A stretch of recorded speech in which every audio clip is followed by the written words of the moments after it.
Orang yang mawas tu orang-orang yang pakar. Mereka lebih memahami tentang apa yang kita ada kekeliruan dalam apa yang dimuzakarakan. Lebih unggul daripada mutala'ah, menajamkan kecerdasan. Mutala'ah ni pelajaran dua pihak yang saling mempelajari satu nas misalnya, itu namanya mutala'ah. Kadang-kadang dia merupakan misalnya pembacaan kitab. Maka mereka baca kitab, dengan kitab tersebut, kitab mungkin berkenaan dengan ulama-ulama lama sebagainya, maka mereka membaca buku-buku tersebut, maka membaca buku tersebut adalah dianggap sebagai mutala'ah. Menajamkan kecerdasan, menguatkan hafalan. Semua dilakukan secara proporsional dan penuh perhitungan serta menjauhi kezaliman, keributan dan tidak membabi buta.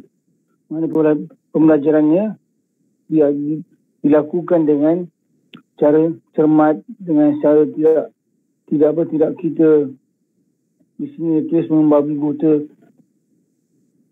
sesuatu yang kita buat tidak kita fikir panjang. Itulah bahkan pelajaran yang kita lakukan itu adalah pelajaran yang tertib, yang kita rancang. Syekh Ibn Utsaimin menerangkan, ini juga termasuk hal yang harus dilakukan pencari ilmu, iaitu muzakarah. Dan muzakarah itu terbagi dua. Muzakarah sendiri dan muzakarah bersama orang lain. Jenis pertama dilakukan dengan cara engkau duduk sendiri, kemudian menelaah salah satu permasalahan atau satu masalah yang terlintas di hadapanmu. Kemudian engkau mencuba melakukan tarjih apa yang dikatakan para ulama dalam masalah ini. Jadi disarankan, Syekh Utsaimin menerangkan, muzakarah yang diterangkan ini ada terbagi pada dua jenis.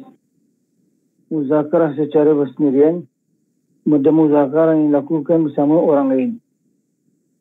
Kalimah muzakarah, kalau kita ikut maksudnya, kita melakukan dengan dua pihak lah. Sebab itu dia punya wazan mufa'alah. Mufa'alah daripada wazannya menunjukkan dua pihak sedang melakukan. Jadi dengan itu,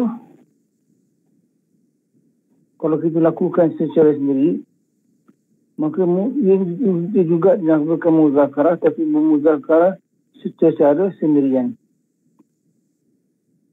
Tapi kalau muzakarah tersebut dilakukan secara beramai, kita bermuzakarah dengan cuba satu permasalahan kita datangkan, dengan kita cuba dapat apakah yang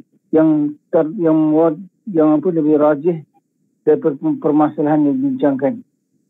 Jadi permasalahan yang kita bincangkan itu mungkin satu perkara yang didatangkan. Lepas tu kita cuba untuk datangkan daripada permasalahan tersebut, kita cuba untuk mendatangkan apakah daripada dua masalah ini, apakah masalah itu, adakah salah satu daripadanya lebih kuat daripada yang lain. Dengan itu kita lakukan muzakarah dengan kita memastikan bahawa salah satu daripada pendapat itu adalah, kita tahu dia adalah lebih rajih. Kemudian engkau cuba melakukan tarjih apa yang dia katakan para ulama dalam masalah ini.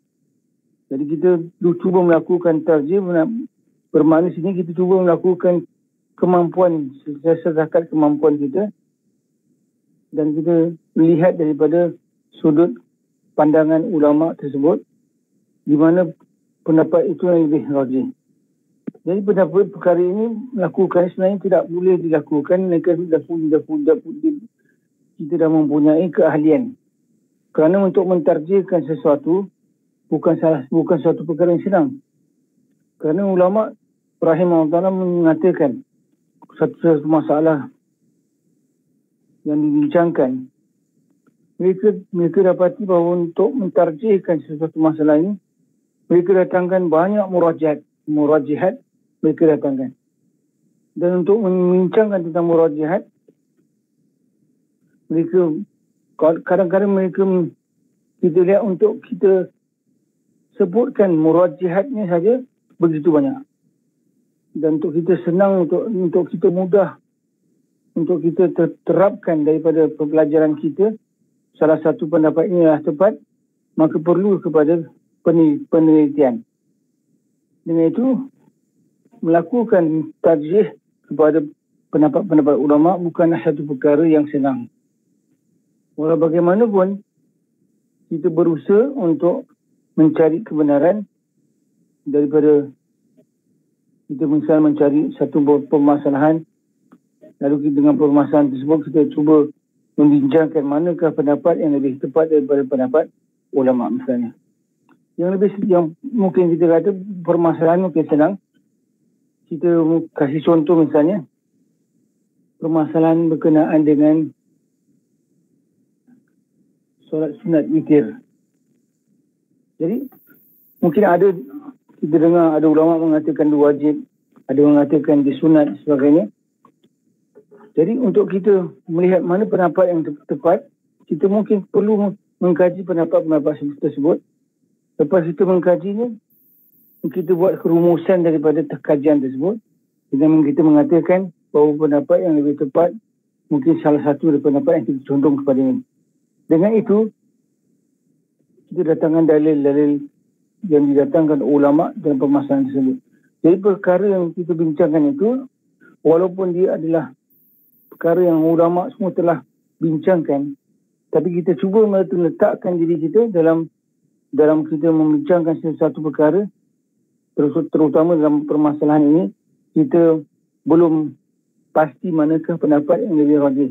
Adakah pendapat yang mengatakan dia wajib atau pendapat yang mengatakan dia sunat. Kerana kalau kita lihat pendapat yang mengatakan wajib, kita lihat dalil-dalil yang menunjukkan dia wajib agak banyak dan agak menunjukkan kuat. Kerana daripada hadis misalnya, Nabi SAW memerintahkan kepada solat witir tersebut seolah-olah dia adalah wajib. Lalu kita pergi pada yang lain, kita dapati dengan kita tolak timbangkan daripada pendapat ulama tentang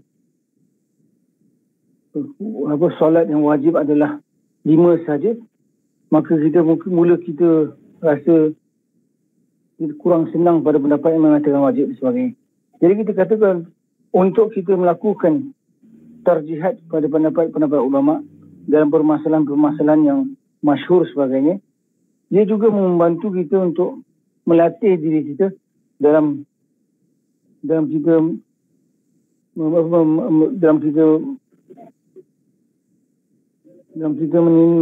menilai pendapat-pendapat ulama tersebut. Kita melatih diri kita bagaimana kita hendak melihat daripada pandangan ulama tersebut. Jadi saya mengatakan ada bermuzakarah bersama orang lain, ini juga jelas. Pencari ilmu memilih seorang rakannya bersama pelajar yang bisa membantunya dalam mencari ilmu. Lalu ia duduk bersamanya, bermuzakarah satu sama lain secara bergantian. Ia membacakan sedikit apa yang dihafalnya kepada rakannya. Dan demikian pula sebaliknya. Jadi kalau kita perkara ini mungkin kalau kita dapat lakukan adalah baik kerana kita dapat mampu melatih diri kita, kemahiran kita untuk mencedok daripada ulama daripada apa yang mereka keluarkan daripada dalil-dalil. Jadi muzakarah mungkin mungkin kita 2-3 orang daripada kita bincang, berjumpa untuk membincang sesuatu masalah daripada masalah agama, dan inilah yang dikatakan muzakarah bersama orang lain. Jadi kalau kita dapat lakukannya, kita baca hafalan kita, dia baca pula hafalan, dia suruh kawan kita membaca hafalan dia, maka dengan itu kita lihat dengan kita saling mendengarkan hafalan-hafalan kita, dan kawan kita mendengarkan hafalan-hafalan dia, dia akan membantu kita untuk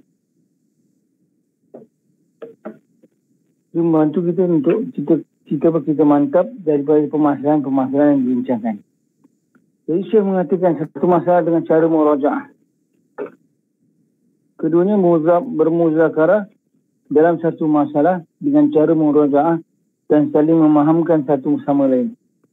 Jika keduanya mampu mengerjakan hal ini, kerana hal ini akan menambah dan mengembangkan ilmu. Akan tetapi hati-hatilah dengan keributan dan kekerasan.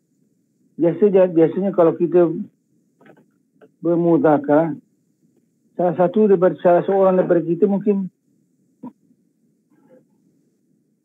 terkasar kata ataupun terlancang perkataan dan sebagainya. Jadi perkataan yang boleh mengguris kawan kita.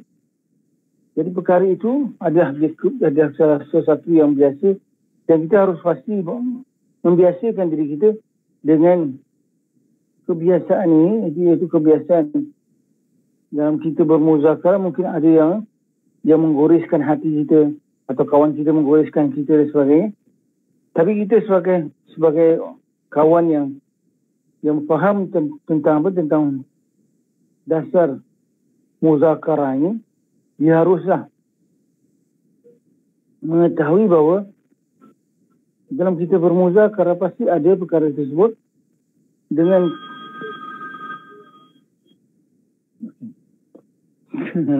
anak boleh pun.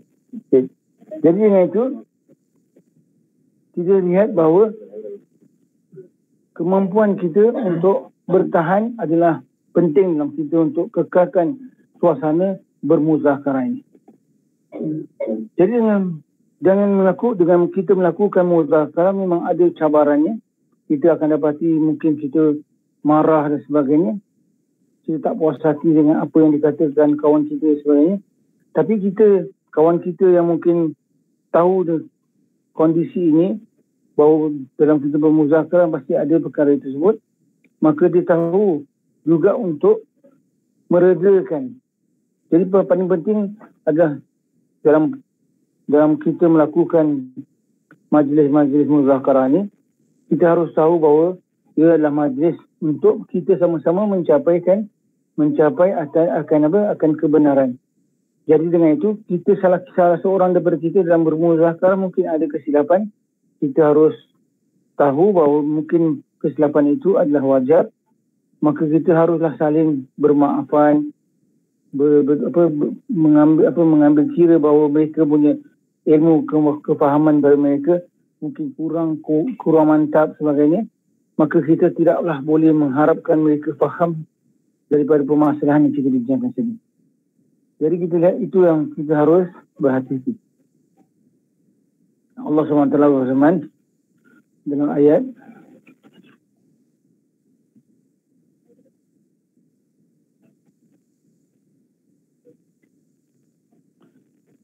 wa in ja'uka fahkum bainahum aw a'rid anhum.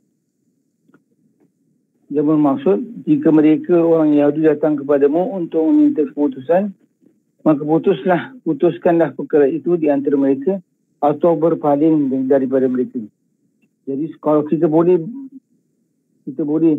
berbincang dengan mereka, kita lakukan. Tapi kalau kita tak dapati bahawa orang yang kita nak bincang tu dia mungkin tidak akan menerima kebenaran, maka berpalinglah kita daripada dia. Jadi di sini adalah faedahnya, kita haruslah menilai sama ada orang yang kita berbincang, bermuzakarah ni adalah orang yang boleh kita bermuzakarah ataupun mereka yang sentiasa tidak akan menerima kebenaran. Jadi dengan itu kita boleh berpaling daripada mereka. Kita teruskan. Betul? Mencari ilmu hidup di antara kitab, sunnah dan ilmu-ilmu keduanya.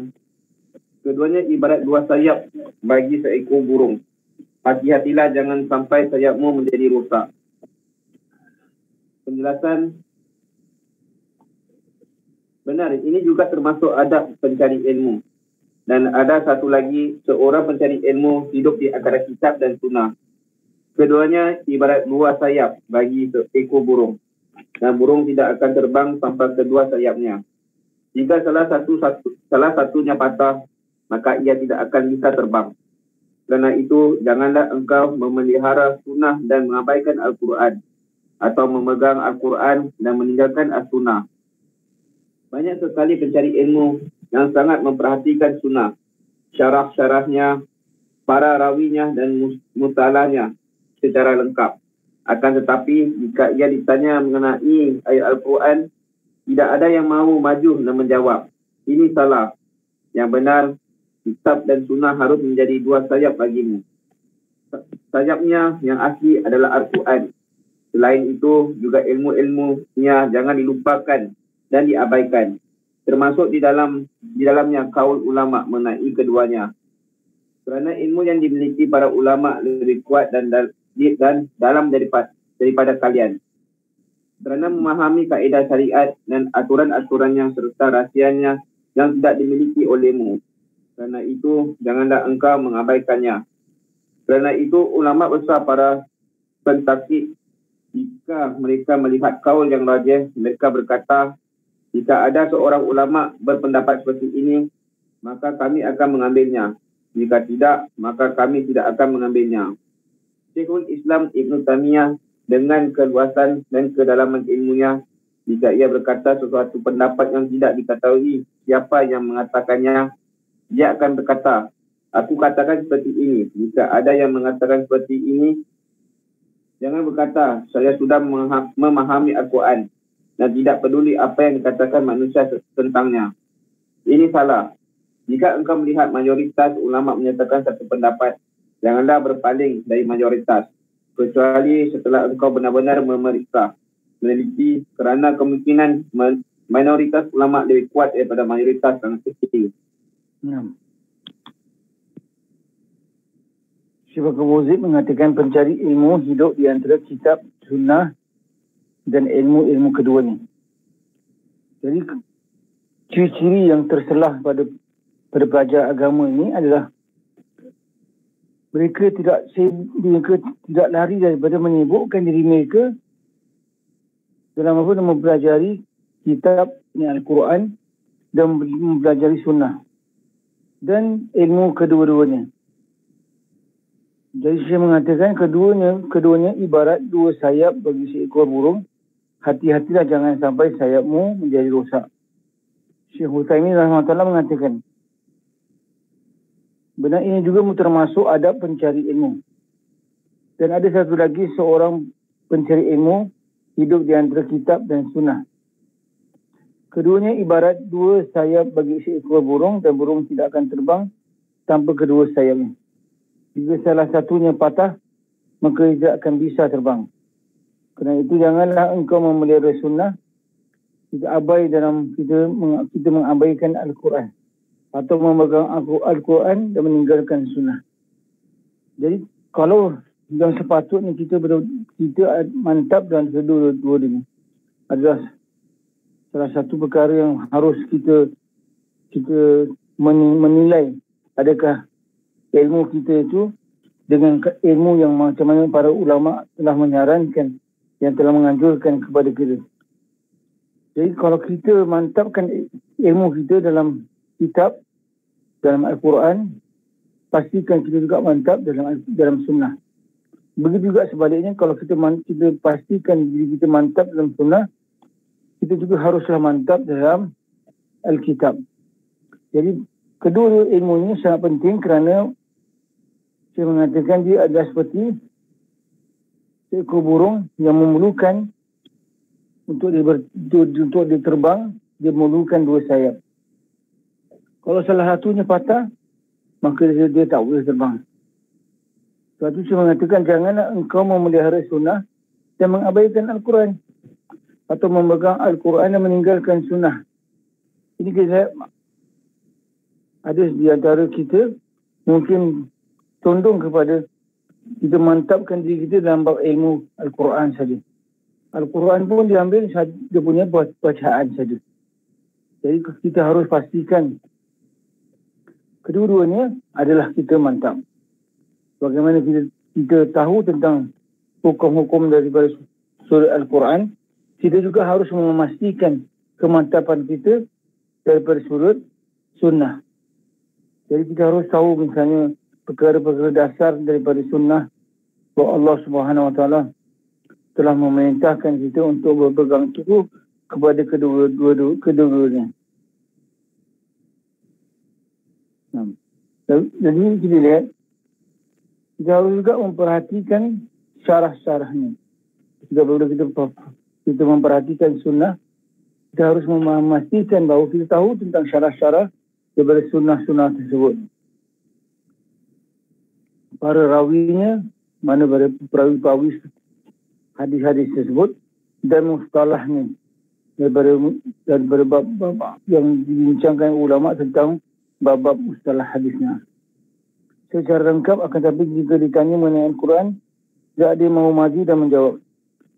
Jadi kalau kita ditanya tentang Al-Quran, kita tidak dapat menjawab pun, atau kita rasa tak penting untuk jawab, itu juga adalah kepincangan. Jadi saya mengatakan, kita jadikan kitab dan sunnah ini sebagai sayap bagi diri kita.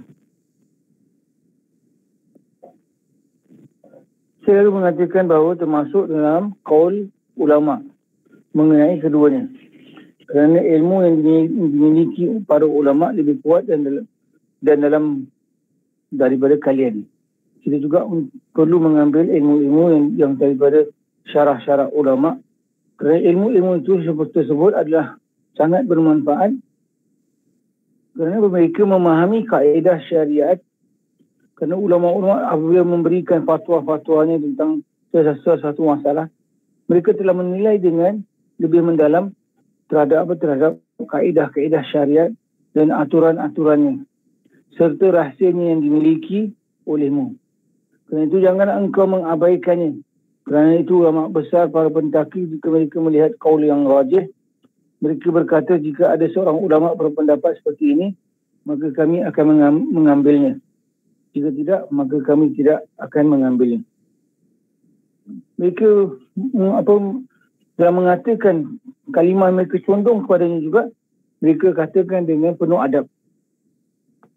Dengan beralas, mereka katakan, kalau ada ulama mengatakannya, kami katakan. Kalau tak ada ulama mengatakan, maka aku tak katakan. Kerana mereka tak mahu jadi orang yang pertama mengatakan satu yang tak dikatakan. Lepas tu, Syekh Utsaimin dalam masa ini juga mengatakan bahawa ihdas, seseorang mengatakan qaulun salis. Ada orang mengatakan pendapat yang ketiga. Mana pendapat yang tidak didatangkan oleh ulama sebelum itu. Jadi dengan itu kita haruslah. Lepas tu Syekh Utsaimin mengatakan Syekhul Islam Ibnu Taimiyah dengan keluasan dan kedalaman ilmunya. Jika berkata satu pendapat yang tidak diketahui siapa yang mengatakan, dia akan berkata, aku katakan seperti ini jika ada yang mengatakan seperti ini. Jadi dia kata, jika ada mengatakan. Jadi kalau tak ada yang mengatakan, mana dia tak katakan. Jadi menunjukkan bahawa sangat berhati-hati kerana tidak mahu jadi orang yang pertama melakukan sesuatu yang tidak dikatakan. Jangan berkata, saya sudah memahami Al-Quran dan tidak peduli apa yang dikatakan manusia tentangnya. Ini salah. Jika engkau melihat mayoritas ulama menyatakan satu pendapat, janganlah berpaling daripada mayoritas. Kecuali setelah engkau benar-benar memeriksa, meneliti, kerana kemungkinan mayoritas ulama lebih kuat daripada mayoritas sangat kecil. Jadi di sini,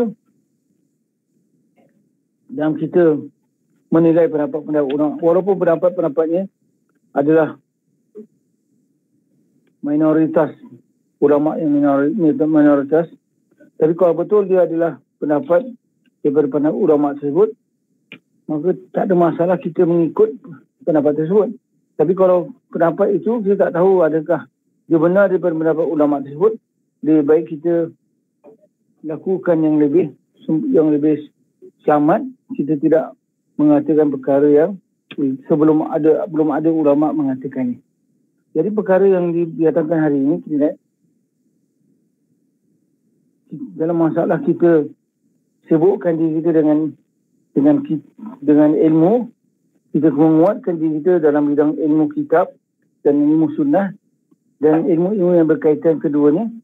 Kita haruslah juga menyibukkan diri dengan pendapat-pendapat ulama ataupun syarah-syarah ulama tentang ilmu tersebut. 6. Jadi dengan itu kita lihat ilmu bukanlah satu perkara yang mudah. Dia adalah satu perkara yang sangat berat. Maka dalam kita mempelajarinya, kita haruslah mempelajarinya dengan tekun, insyaAllah. Teruskan. Menyempurnakan semua instrumen setiap disiplin ilmu. Seorang pencari ilmu tidak akan menjadi seorang yang ahli dan profesional, bahkan hingga unta masuk ke lubang jarum, jika ia tidak menyempurnakan semua instrumen yang diperlukan setiap disiplin ilmu yang ditekuninya. Dalam fikih harus diserai usul fikihnya.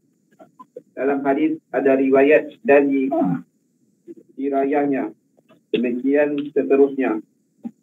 Jika tidak, maka tidak perlu melelahkan dirinya. Allah berfirman, orang-orang yang telah kami berikan Alkitab kepadanya, mereka membacanya dengan bacaan yang sebenarnya. Al-Baqarah 121. Dari sini diambil pelajaran bahawa seorang pencari ilmu tidak boleh meninggalkan satu disiplin ilmu hingga ia meyakinkan dan menguasainya. Penjelasan, menyempurnakan instrumen setiap disiplin ilmu. Maksudnya, jika engkau ingin menjadi seorang pencari ilmu tertentu atau yang kita kenal dengan spesialisasi, maka engkau harus menggunakan semua peringkat ilmu tersebut. Maksudnya, harus mempunyai perhatian kepadanya. Misalnya dalam fikih, jika engkau ingin menjadi seorang ahli dalam bidang fikih, maka engkau harus membaca fikih dan usul fikih agar menjadi seorang yang ahli dan spesialis di dalamnya. Jika tidak, mungkin saja engkau mengetahui fikih tanpa membaca usul. Akan tetapi tidak mungkin mengetahui usul fikih dan menjadi seorang faqih tanpa ilmu fikih. Maksudnya, mungkin saja ada seorang faqih, tapi ia tidak mempelajari usul fikih.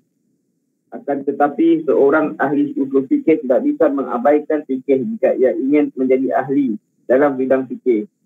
Kerana itu, para ulama berbeza pendapat. Manakah yang harus dipelajari terlebih dahulu oleh pencari ilmu? Usul fikih kerana fikih dibangun di atasnya, ataukah fikih kerana ia lebih dibutuhkan segera?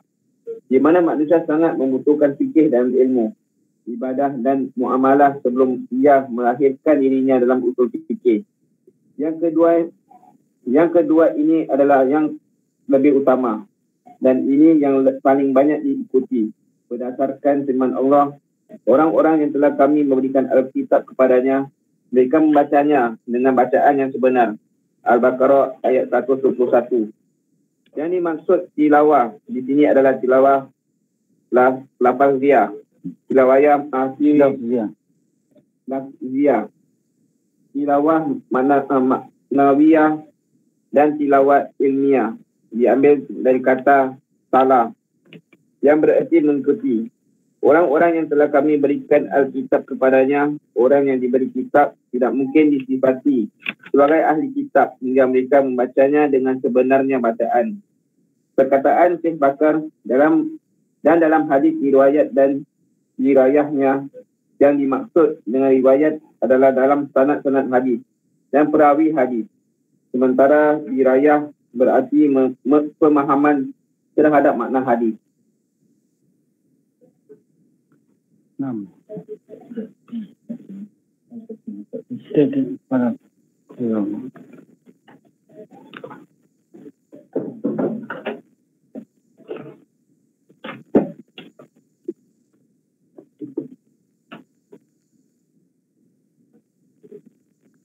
Bakar Abu Zaid mengatakan dalam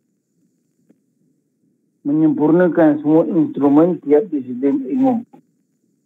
Jadi Syekh Bakar Abu Zaid menyarankan pada kita yang mempelajari ilmu untuk menyempurnakan semua instrumen tiap disiplin ilmu Seorang pencari ilmu tidak akan menjadi seorang yang ahli dan profesional, bahkan hingga unta masuk ke lubang jarum, jika ia tidak menyempurnakan semua instrumen yang diperlukan setiap disiplin ilmu yang ditekuninya. Dalam fikih harus disertai usul fikihnya. Dalam hadis ada riwayat dan dirayahnya. Dalam fikih harus disertakan ilmu usulnya. Ilmu usul fiqh maknanya dasar-dasar bagaimana ulama mengeluarkan kaedah-kaedah fikih sebenarnya, itu namanya usul fikih. Dalam hadis ada riwayat, periwayatan dan dirayahnya dan syarah pada hadis tersebut. Demikian seterusnya, jika tidak, maka tidak perlu ia melelahkan dirinya, mempenatkan dirinya. Allah SWT berfirman, orang-orang yang telah kami berikan Alkitab kepadanya, mereka membacanya dengan bacaan yang sebenarnya. Allazina atainahumul kitaba yatlunahu haqqa tilawatih ulaika yu'minuna bih. Mereka membaca dengan bacaan yang sebenarnya. Surah Baqarah. Dari sini diambil pelajaran bahawa seorang pencari ilmu tidak boleh meninggalkan satu disiplin ilmu hingga ia meyakinkan dan menguasainya. Jadi di sini saya menerangkan tentang bahawa kita perlulah menguasai disiplin ilmu sesuatu ilmu itu untuk kita menjadi ahlinya, pakar terhadap ilmu tersebut. Syekh Utsaimin menerangkan dalam penjelasannya, menyempurnakan instrumen setiap disiplin ilmu, maksudnya jika engkau ingin menjadi seorang pencari ilmu tertentu atau yang kita kenal dengan spesialisasi, maka engkau harus menggunakan semua perangkat ilmu tersebut. Maksudnya harus mempunyai perhatian kepadanya. Misalnya dalam ilmu fikih, jika engkau ingin menjadi seorang ahli dalam bidang fikih, maka engkau harus membaca fikih dan usul fikih. Ilmu fikih berkenaan cabang-cabang ilmu fikih semuanya, dan usul fikih, dasar-dasar fikih, agar menjadi seorang yang ahli dan spesialis dalam ini. Jadi kita lihat dua ilmu ini, kalau ulama tu ulama fikih, maka dia juga mesti memantapkan dirinya dalam usul fikih, atau dia dalam ilmu usul fikih, dia juga harus memperluaskan pembacaannya terhadap bab-bab fikih. Jika tidak, mungkin saja engkau mengetahui fikih tanpa membaca usul, akan tetapi tidak mungkin mengetahui usul fikih dan menjadi seorang faqih tanpa ilmu fikih. Saya menerangkan bahawa kedua-dua ilmu ini saling berkaitan. Sebab itu saya kata, akan tetapi tidak mungkin mengetahui usul fikih dan menjadi seorang faqih, seorang yang mantap dalam ilmu fikih tanpa ilmu fikih.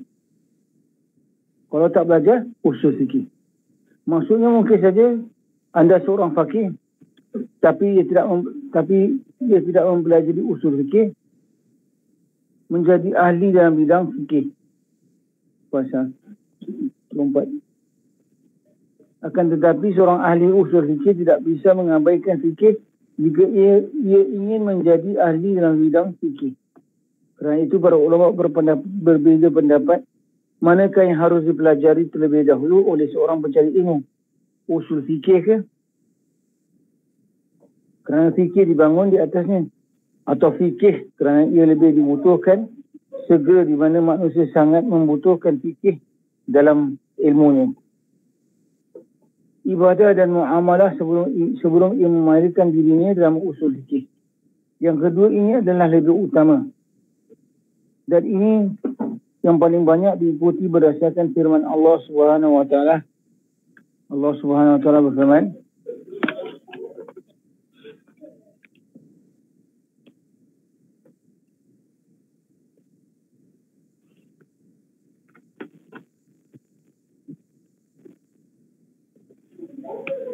apa firman-Nya? allazina atainahumul kitaba yatlunahu haqqa tilawati.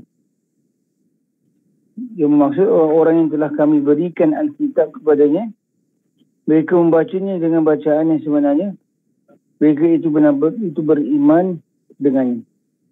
Jadi dengan itu kita haruslah mempelajari daripada, kalau kita lihat di sini,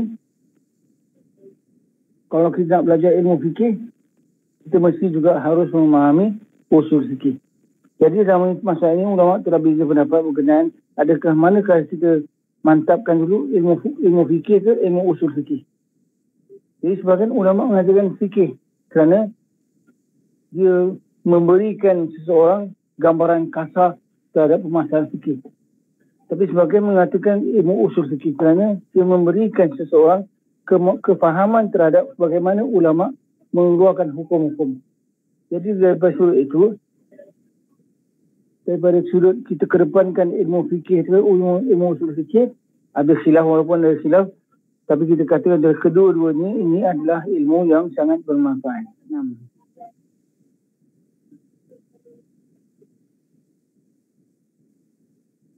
Jadi saya mengatakan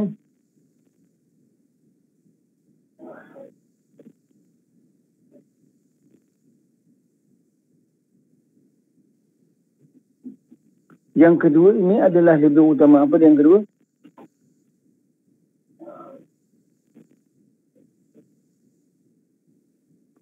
Manusia sangat membutuhkan fikih dalam ilmu ibadah dan muamalah sebelum ia memahirkan dirinya dalam usul fikih. Jadi kita haruslah belajar fikih secara umum kerana perkara itu yang paling kita perlu. Jadi dengan itu, mempelajari ilmu fikih adalah mungkin kita letakkan tangga yang pertama dalam pembelajaran kita. Jadi apabila kita tahu kepentingannya, kita tahu keperluannya, maka kita lakukan perkara itu dengan keperluan yang kita teruja untuk melakukannya. Jadi saya menambahkan daripada ayat yang tadi kita bacakan, tilawah di sini ialah tilawah lafziyah, tilawah maknawiyah dan tilawah ilmiah. Diambil dari berkata Allah Ta'ala yang berarti mengikuti orang-orang yang telah kami berikan Alkitab kepadanya. Orang yang diberikan kitab tidak mungkin disifati sebagai ahli kitab hingga mereka membacanya dengan sebenarnya bacaan. Jadi dengan itu kita memahami dengannya.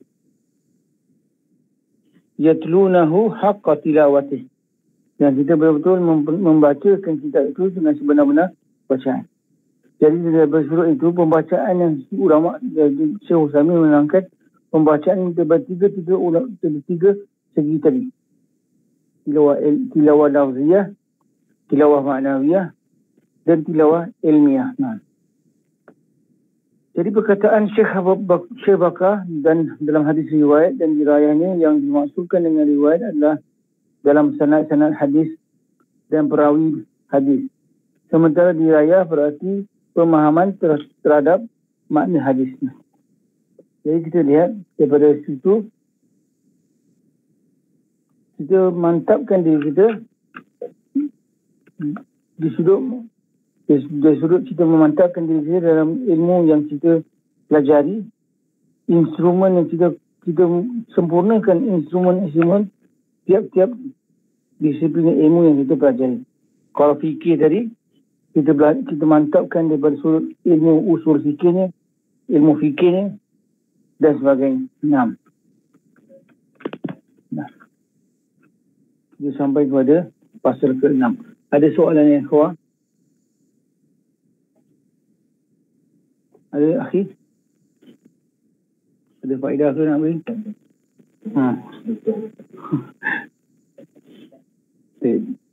Kalau siapa ada faedah, mungkin boleh berikan, tak ada masalah. Kerana kadang-kadang kita lihat dan kita bermuzakarah. Faedah di muzakarah, kita dapat mencedok ilmu-ilmu daripada ikhwat sebab semuanya. Semua faedah yang kita dah pernah dapat daripada pelajaran-pelajaran kita yang lepas sebagainya, mungkin kita berikan dalam sesi ini untuk sama-sama kita memanfaatkanlah. Nah, fadal. Ada faedah? Kita nak merealisasikan kita kat Singapura ni kan. Mana tak ada suasana ini, kita jumpa kawan kita mana cakap macam ni. Itu kan kebincangan suasana kita lah. Kita berbual dia cakap Rasa teori. Tak ada sedikit pun menjurus pada apa? Pelajaran ilmu, sibuk dengan ilmu dan sebagainya.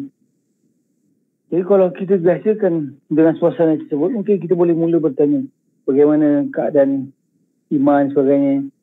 Mungkin faedah semalam kita dapat dengar carahan daripada pulan-pulan sebagainya. Lalu kita dapat memberi dan mengambil daripada faedah tersebut. Jadi dengan itu, mungkin kita boleh wujudkan. Kita walaupun kita tak terwujud sekarang suasananya, kita juga boleh mewujudkan kerana sesuatu itu tidak akan ada melainkan kita mulakan. Jadi kita mulakan dengan mungkin faedahnya. Semalam saya dengar satu faedah mungkin tentang satu masalah yang saya dengar ulama katakan. Jadi kita bincangkan. Jadi dengan kita bincangkan, perkara itu menjadi perkara yang hidup. Yang kita dah mula membincangkan, kawan kita pun mula membincangkan di rumah dan sebagainya, maka itu menjadi satu perkara yang baik. Jadi yang penting daripada kita sibukkan diri kita dengan ilmu, walaupun kita tak betul-betul belajar ilmu, tapi kita menggerakkan orang lain juga untuk sibukkan, mencuburkan diri dalam mempelajari sesuatu perkara, itu juga adalah satu kebaikan. Yang penting daripada sudut atau daripada kita melakukan faedah-faedah yang kita lakukan ini, sebenarnya kita ingin menyebarkan ilmu, kita ingin ilmu itu diwar-warkan dan sebagainya. Itu yang paling penting. Ada soalan? Kita jawab? Kita oleh kerana masa tak mengingat, akhirnya ada faedah? Faedah? Zaki? Okey, silakan. Soalan kau.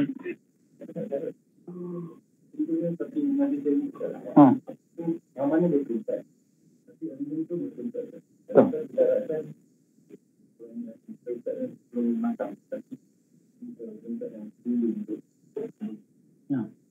Mungkin kita kata dua sudut dua bertanya tadi, bahawa ilmu itu berperingkat. Jadi kalau kita nak bincang dengan orang pun tak tahu peringkat dia di mana. Jadi tak tahu nak mula mana. Kita mula ni takut terlampau tinggi misalnya. Kalau kita lihat yang boleh kita lakukan, kita mungkin yang penting daripada masalah tersebut, ilmu itu dikongsi. Jadi kalau kita lakukan pengongsian itu dengan ilmu dikongsi, walaupun darjatnya mungkin permulaan, mungkin bahasa Arab basic satu misalnya, buku mahal dan sebagainya, kita mula bincangkan benda itu, maka dengan itu ilmu tersebut tersebar. Jadi kita cubalah kalau dah sampai kita rancak dengan penukaran ilmu tersebut, dia akan meningkat pengungsian kita.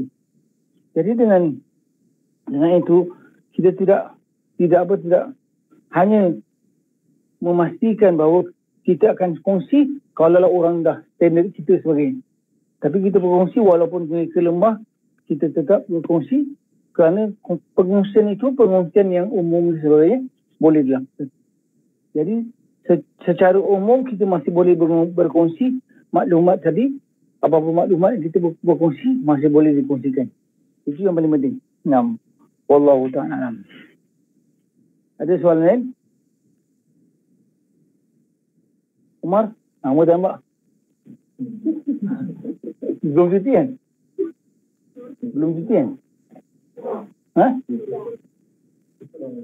Boleh mula? Tapi minggu depan masalahnya saya dah buat keputusan pada kelas semalam kita bercuti.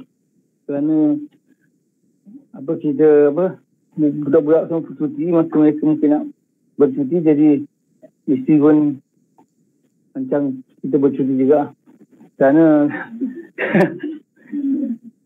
boleh kita manfaatkan cuti tersebut dengan meraihkan anak-anak semua. Jadi dengan itu, minggu depan kita ada kelas. Minggu depan tak ada kelas, kita bercuti. Jadi kita mengambillah faedahnya untuk family bonding sebenarnya. Jadi dengan kita niat yang baik untuk kita lakukan, tujuannya untuk kita melakukan hubungan kita, keluarga sama kita, dan makin meningkat. Jadi untuk itu pelajaran minggu depan dibatalkan, ditundakan pada 2 minggu lagi, insyaAllah. Jadi minggu depan tak ada kelas. Jadi kita, oleh kerana 10 holiday, kita pun holiday, insyaAllah. Jadi itu saja. Ada soalan ikhwan dan akhwat? Tak. Baik. Kita tengok ada ikhwan. Kita tentang mutalah tadi dah diterangkan. Khizanan faham?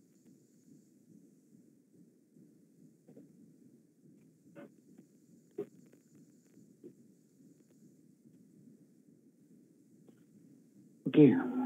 Kalau tak ada lagi, kita tutup majlis kita dengan tasbih kafarah dan surah Al-Asr. Subhanakallahumma wa bihamdika nashhadu an la ilaha illa anta nastaghfiruka wa natubu ilaik. Bismillahirrahmanirrahim. Al-'asri innal insana lafi khusr illa alladhina amanu wa 'amilus solihat wa tawasaw bil haqqi wa tawasaw bis sabr. Aqulu ma tasma'un wa astaghfirullaha li wa lakum.